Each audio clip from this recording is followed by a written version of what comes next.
The fluorescent lights flickered above me. That buzzing sound, I can still hear it. Underground, 3 floors beneath the surface. In a room that didn't exist on any blueprint. That's where I spent 15 years of my life.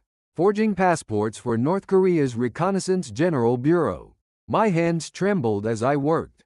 But they couldn't tremble, not even by 0.1 millimeters. One mistake could cost me my life. Comrade Park, this one's urgent. Finish by tomorrow morning. That was Senior Choi's voice. My mentor, 15 years of experience. His passports could pass through any European airport. I respected him. No, I had to respect him. Yes, Senior, I'll complete it. That night, I sat hunched over the microscope, embedding holograms into a German passport. I never knew who would use it. I wasn't supposed to know. Just make it perfect. That's how you survive. It was past 11 p.m. when I finished. Walking down the corridor, I saw 2 security agents standing there. Their eyes, I'll never forget those eyes. Like predators watching prey. Working late again, Comrade Park? Yes, urgent task. You work hard for our party. They walked past, but I knew. Behind their smiles lurked something sinister. In that building, no one was safe. No matter how loyal, no matter how perfect your work. The next morning, something felt wrong. People were whispering. Senior Choi wasn't at his desk. Where is he? Don't know. Haven't seen him since this morning. At noon, the announcement came. All personnel report to the first floor plaza. Emergency assembly. My heart froze. Emergency assembly. That meant only one thing. Someone was about to be punished. Senior Choi was dragged before us. Hands bound behind his back. Face covered in blood. The security deputy raised his megaphone. This man is an anti-party, anti-revolutionary element. A traitor who communicated with South Korean puppet intelligence. Senior's eyes met ours. Not sad, not angry, just resignation. And warning. Be careful, his silent gaze said. The gunshot echoed. He fell. His blood spread across the white snow. That image, I see it every night. 3 days later, my junior colleague Kim disappeared. He didn't show up for work. His phone went unanswered. A week later, I heard the rumor. He'd been caught near the Chinese border, attempting to defect. I knew then. My turn was coming. Just talking to Kim made me suspect. That's how the security bureau works. They find connections and eliminate everyone. That night, I made my decision. I had to escape. Waiting here meant ending up like Senior Choi, like Kim. But how? Ironically, my expertise became my weapon. For 2 weeks, I worked secretly at night, creating a fake idea trade worker's permit for Nampo Trading Company. With this, I could access the harbor. And from there, board a ship. March 17th arrived. A Chinese trade vessel was docking at Nampo Harbor. I'd heard the captain would do anything for money. On the train to Nampo, a security officer entered.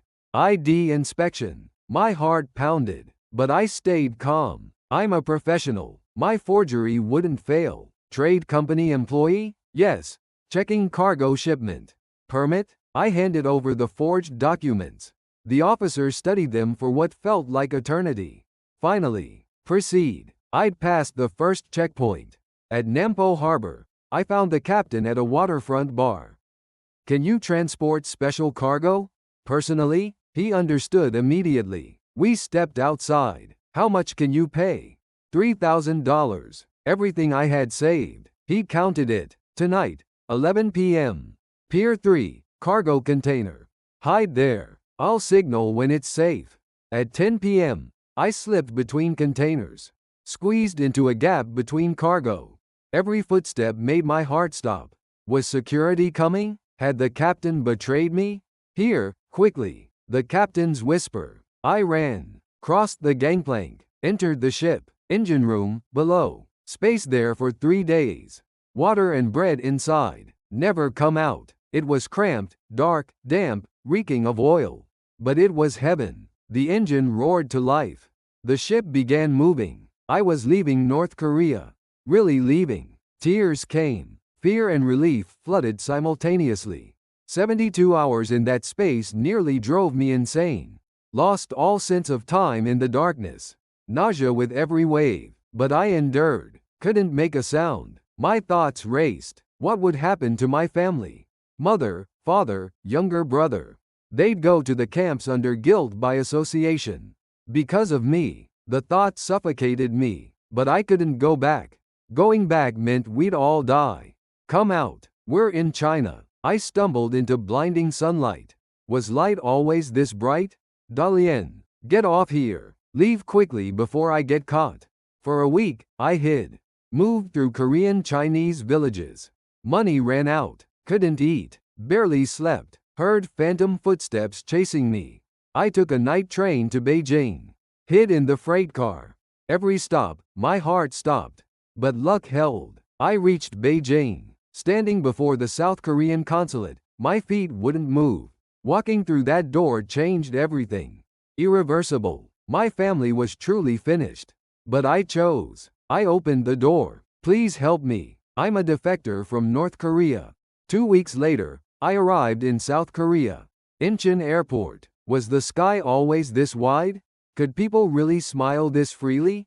But the real ordeal began there. Interrogation. Endless interrogation. National intelligence officers questioned me. What proof do you have that you're from the Reconnaissance Bureau? I produced the USB drive. Everything's here. North Korea's passport forgery technology. Operative lists, secret routes. Samples of passports I made over 15 years. Their expressions changed. They opened the files and gasped. This is real. With this information, my intelligence changed much. 17 North Korean operatives abroad were arrested.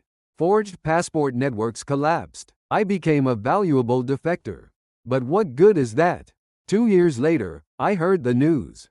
My entire family sent to camps. Father already dead. Mother and brother's fate unknown. Now I live somewhere in Seoul.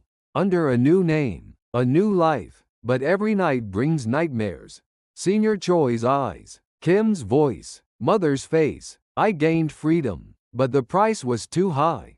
I survived, but everyone I loved died. Was this the right choice? I look out the window. People walk by, laughing. Free, natural. They don't know how precious this freedom is. How many died for it? I want to ask you, what would you have done? Could you abandon your family and choose freedom? Or would you stay in hell with those you love? I still don't know the answer. I just live each day. With guilt, with trauma, but one thing's certain: I won't stay silent. I'll reveal North Korea's truth. That's why I survived. This is my story, a North Korean passport forger's confession. The story of someone who knows freedom's weight.